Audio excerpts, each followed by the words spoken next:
Hello friends, ಜೈಸ್ time ಪಾಸ್ಗೆ ಸುಸ್ವಾಗತ.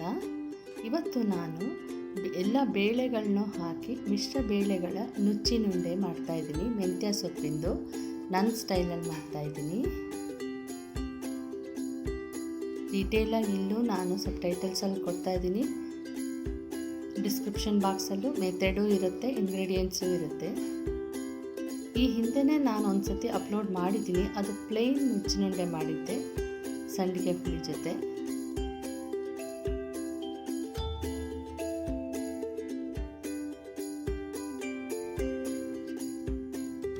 ಬೇಳೆಗಳನ್ನ ಚೆನ್ನಾಗಿ ತೊಳೆದುಕೊಂಡು ನಾವು ನೆನೆಸಿರೋದ್ರಿಂದ ಈ ಬೇಳೆಗಳು ನೆನೆಸಿದ ನೀರನ್ನೇ ನಾವು ಸಂಡಿಗೆ ಹುಳಿಗೂ ಯೂಸ್ ಮಾಡಿ ಬೇರೆ ಹುಳಿಗಳಿಗೂ ಯೂಸ್ ಮಾಡ್ಕೋಬೋದು.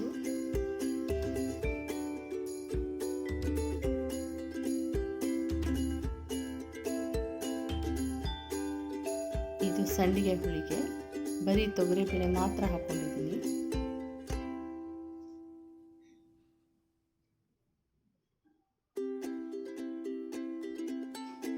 ಇದನ್ನು ಅಷ್ಟೇ ಚೆನ್ನಾಗಿ ತೊಳ್ಕೊಂಬಿಟ್ಟು ನಾವು ನೆನೆಸೋದ್ರಿಂದ ಈ ಬೇಳೆ ನೆಂದಿರೋ ನೀರನ್ನೇ ನಾವು ಹುಳಿಗೂ ಯೂಸ್ ಮಾಡ್ಕೋಬೋದು.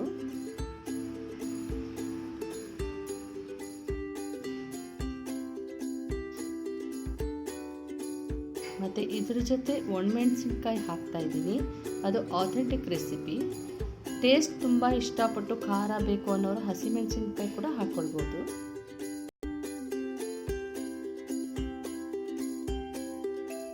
ಮೆಂತ್ಯ ಸೊಪ್ಪು ಚೆನ್ನಾಗಿ ಆರಿಸ್ಕೊಂಡು ತೊಳ್ಕೊಂಡು ಹೆಚ್ಕೊಂಡಿದ್ದೀನಿ ಚಿಕ್ಕದಾಗಿ.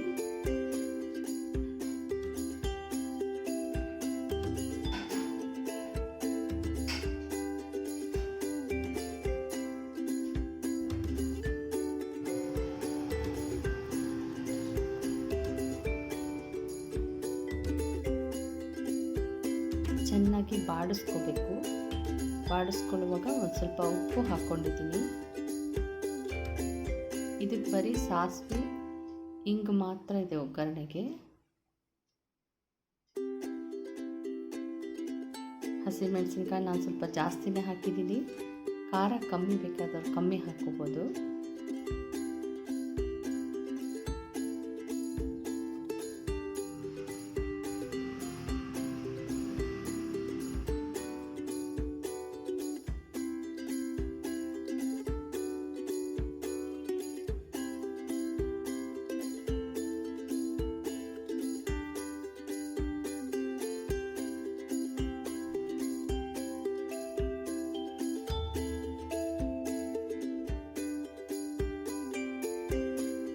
ಮೊದಲು ಕಾಯಿ, ಹಸಿಮೆಣಸಿನ್ಕಾಯಿ, ಹುಣಸೆ ಹಣ್ಣೆಲ್ಲ ಕೋರ್ಸಾಗಿ ರುಬ್ಕೊಂಡ್ಬಿಟ್ಟಿದ್ದೀನಿ ಉಪ್ಪು ಹಾಕಿ.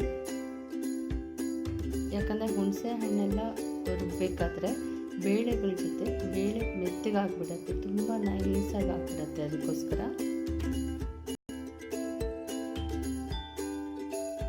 ಒಂದ್ಸತಿ ತೆಂಗಿನಕಾಯಿ ಕೋರ್ಸಾಗಿ ರುಬ್ಕೊಂಡ್ಮೇಲೆ ಬೇಳೆ ತುಂಬ ಕೋರ್ಸಾಗಿ ಮಾಡ್ಕೊಂಡಿದ್ದೀನಿ. ನೋಡಿ, ಬೇಳೆ ಆಲ್ಮೋಸ್ಟ್ ಕಾಣಿಸ್ತಾನೆ ಇದೆ ನಿಮಗೆ.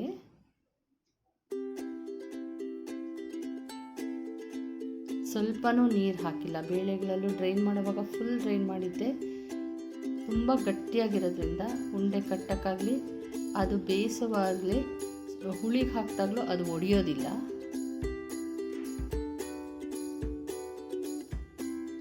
ಇವಾಗ ನಾವು ಫ್ರೈ ಮಾಡಿಟ್ಕೊಂಡಿರೋ ಮೆಂತ್ಯ ಸೊಪ್ಪನ್ನ ಮಿಕ್ಸ್ ಮಾಡ್ತಾಯಿದ್ದೀನಿ.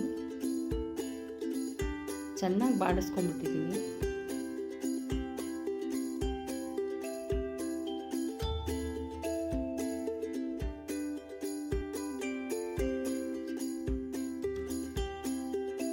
ಪ್ಲೇನ್ ಸಂಡಿಗೆ ಹುಳಿದು ಕೂಡ ನಾನು ಡಿಸ್ಕ್ರಿಪ್ಷನ್ ಬಾಕ್ಸಲ್ಲಿ ಲಿಂಕ್ ಕೊಡ್ತೀನಿ.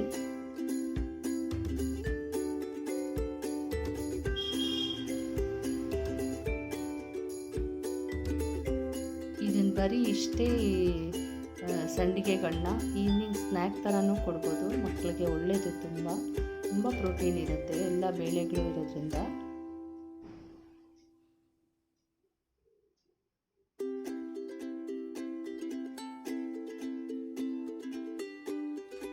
ಈಗ ಸಂಡಿಗೆ ಹುಳಿಗೆ ನಾನು ಹಸಿಮೆಣಸಿನ್ಕಾಯಿ ಕೂಡ ಹಾಕ್ಕೊಂಡಿದ್ದೀನಿ. ಆಥೆಂಟಿಕ್ ರೆಸಿಪಿ ಬೇಕು ಅನ್ನೋರು, ಇಲ್ಲ ಖಾರ ಕಮ್ಮಿ ಬೇಕು ಅನ್ನೋರು ಬರೀ ಒಣಮೆಣಸಿನ್ಕಾಯಿ ಮಾತ್ರ ಹಾಕ್ಕೋಬೋದು. ನಾನು 3 ಬ್ಯಾಡಗಿ ಮೆಣಸಿನ್ಕಾಯಿ, 3 ಒಣಮೆಣಸಿನ್ಕಾಯಿ, ಗುಂಟೂರು ಮೆಣಸಿನ್ಕಾಯಿ ತಗೊಂಡಿದ್ದೀನಿ.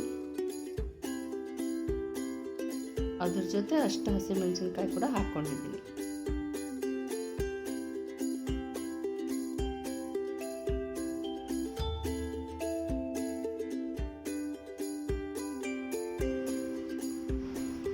ಇದು ಗ್ರೈಂಡ್ ಮಾಡಿರುವಾಗ ಇಷ್ಟು ನೀರಾಗಿದೆ, ಬಟ್ ಅದು ಕುದೀತಾ ನಾವು ಚೆನ್ನಾಗಿ ನೀರು ಆ್ಯಡ್ ಮಾಡ್ಕೋಬೇಕು, ಕನ್ಸಿಸ್ಟೆನ್ಸಿ ಅಡ್ಜಸ್ಟ್ ಮಾಡ್ಕೊಳ್ಳೋಕ್ಕೆ.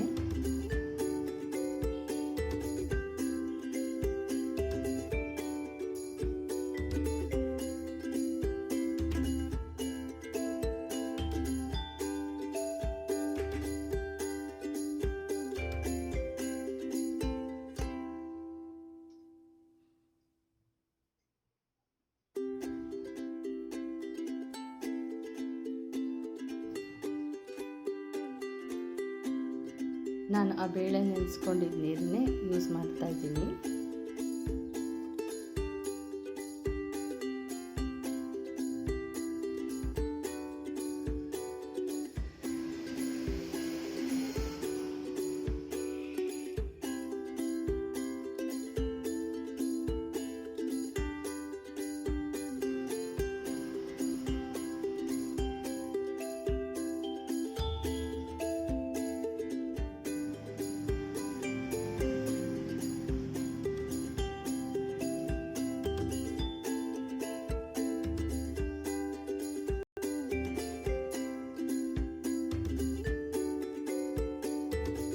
ಹುಣಸೆ ಹಣ್ಣು, ಉಪ್ಪು ಎಲ್ಲ ಹಾಕಿ ಸ್ವಲ್ಪ ಕುದಿಯೋಕ್ಕೆ ಶುರು ಆದಾಗ ನಾವು ಬೇಯಿಸಿಟ್ಕೊಂಡಿರೋ ಸಂಡಿಗೆಗಳನ್ನ, ಅಂದರೆ ಸಂಡಿಗೆ ನಾವು ಬೇಯಿಸಿಟ್ಕೊಂಡಿದ್ದೀವಲ್ಲ ಸ್ಟೀಮ್ಡ್, ಅದನ್ನು ಒಂದೊಂದೇ ನಮ್ಗೆ ಎಷ್ಟು ನಂಬರ್ಸ್ ಬೇಕೋ ಹಾಕಿ ಕುದಿಸ್ಕೋಬೇಕು ಚೆನ್ನಾಗಿ.